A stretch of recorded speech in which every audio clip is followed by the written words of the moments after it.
Hi, this is Melissa with Atlas CFO. Today we're talking about labor burden.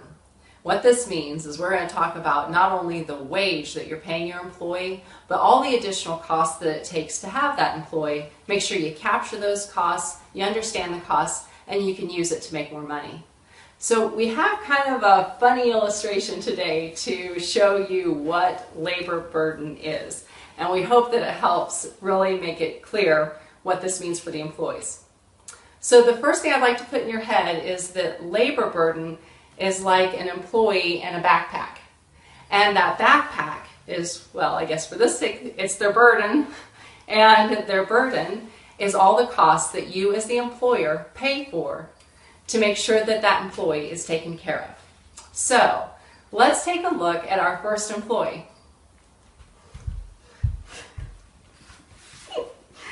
As you can see, our employee has a backpack, and we're going to see what is in his backpack. So these are all the types of costs that it takes to have this employee. Our first cost is payroll taxes, FICA, Medicare, Social Security, and that will run about 7.65%. Well, there's no about it. It is 7.65%. Our next cost that our employees will have is PTO or vacation. Do you earn vacation? Yeah. Yeah. Okay, well, this is great.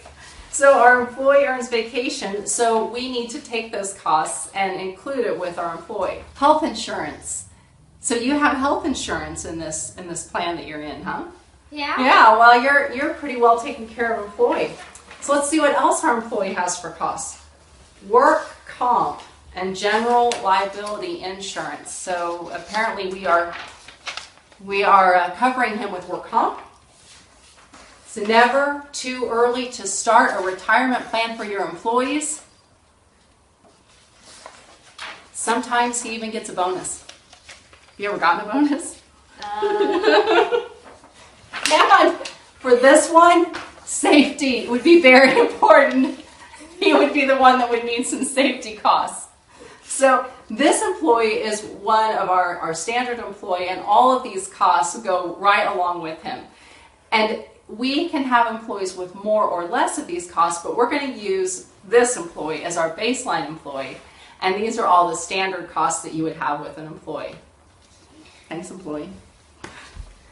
Our second employee requires a few more tools than our first employee. So our second employee here has all the same costs as our first employee and some other ones. So we're just trying to illustrate here that you can include burden to make it even bigger than some baseline costs, or you can include costs that may be specific to an employee, and all that really depends on your software and your company. So let's take a look at this employee and see what he's got in his backpack. This employee has a cell phone.